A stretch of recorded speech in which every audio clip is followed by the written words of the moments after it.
Tout d'abord, ce ne sont pas toutes les activités que nous avons dans la région. Et comme vous pouvez le voir aujourd'hui, il y a d'autres projets USAID qui sont présents et qui sont là également pour célébrer la clôture de Gold. Effectivement, nous sommes extrêmement satisfaits avec ce programme et je pense que nous ne sommes pas les seuls.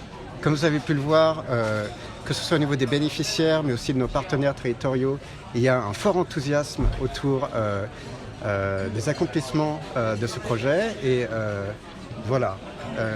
Et surtout une conclusion qui, je trouve, est très heureuse. Donc, je comprends le sens de votre question. Tout d'abord, j'aimerais rappeler que USAID apporte son soutien au gouvernement sénégalais, aux citoyens du Sénégal, non seulement au travers de Gold, mais aussi d'autres projets dans le domaine de la santé, de l'eau et de l'assainissement, de l'éducation, de la croissance économique et bien sûr de la gouvernance comme Gold.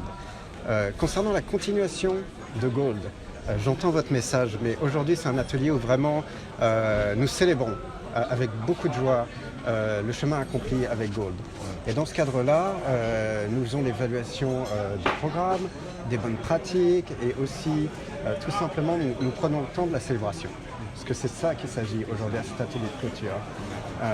Donc, nous nous réservons le temps de la réflexion et du dialogue avec nos partenaires du gouvernement sénégalais et les bénéficiaires afin d'envisager la suite de notre aventure ensemble.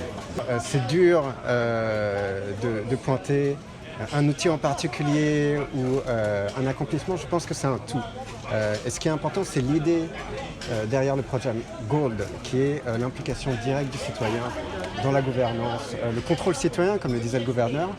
Et donc ça, cette idée d'implication directe produit des résultats positifs et bénéfiques à tous les niveaux pour tous les acteurs concernés.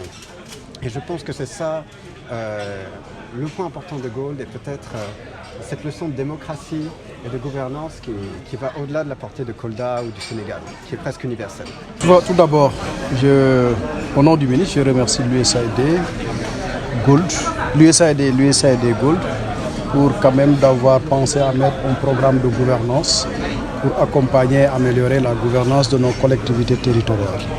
Pour en venir maintenant à la question, quels sont les résultats que ce programme a eu à avoir dans ces collectivités territoriales? C'est un programme de gouvernance qui a eu à avoir ces 4 axes d'intervention tels que la participation citoyenne, tels que la mobilisation des ressources entre autres et le renforcement des capacités des acteurs.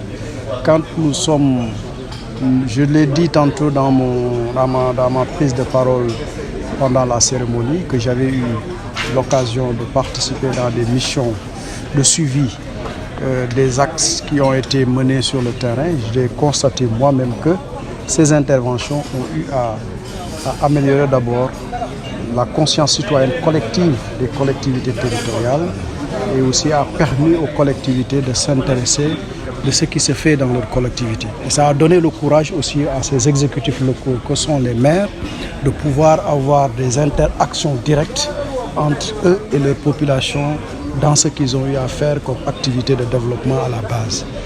Le deuxième point, c'est la mobilisation des ressources. Nous, au niveau du ministère, nous avons 4 programmes politiques à mettre en œuvre, tel qu'un programme qui s'intitule la gouvernance territoriale et un programme qui s'appelle le financement du développement territorial. On ne peut pas parler de développement territorial tant qu'on n'a pas une bonne mobilisation de ces ressources. C'est le nerf de la guerre comme on a l'habitude de le dire. Nous avons constaté que dans ces collectivités territoriales qu'on appelle Gold, il y a eu une bonne amélioration de leurs ressources. Ces ressources bien collectées sont orientées vers les besoins fondamentaux des populations. Vous l'avez vu souvent avec nous, qu'il y a eu des adductions d'eau qui ont été faites. L'eau étant un besoin vital, ça ne peut pas manquer et ça doit être potabilisé pour quand même, in fine, asseoir une bonne santé à ces populations. Dans d'autres, je pouvais être exhaustif, mais voilà donc des exemples patents concrets qu'on a nous-mêmes vus sur le terrain. C'est un plaisir et un honneur de pouvoir diriger ce programme.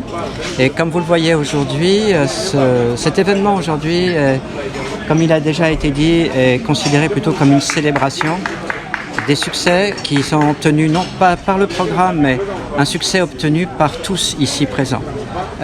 Puisque le programme a travaillé étroitement avec le gouvernement, les ministères évidemment, l'administration territoriale représentée par les gouverneurs, préfets, sous-préfets, les collectivités territoriales, bien sûr les maires, les conseils départementaux et surtout avec également les organisations de société civile locales, les radios, les médias qui ont joué un rôle très important ici pour communiquer un certain nombre de messages. Donc, si je résume, ça a été toutes ces années un plaisir et un honneur et surtout la satisfaction de voir tous les résultats et les succès présentés aujourd'hui. Et bien sûr, donc nous avons, en tant que programme, nous prenons bien note et justement l'objectif de cet atelier, c'est d'écouter encore une fois les acteurs de la région, notamment les gouverneurs, les autorités locales, mais tous les autres qui ont demandé vraiment la continuation de ce programme.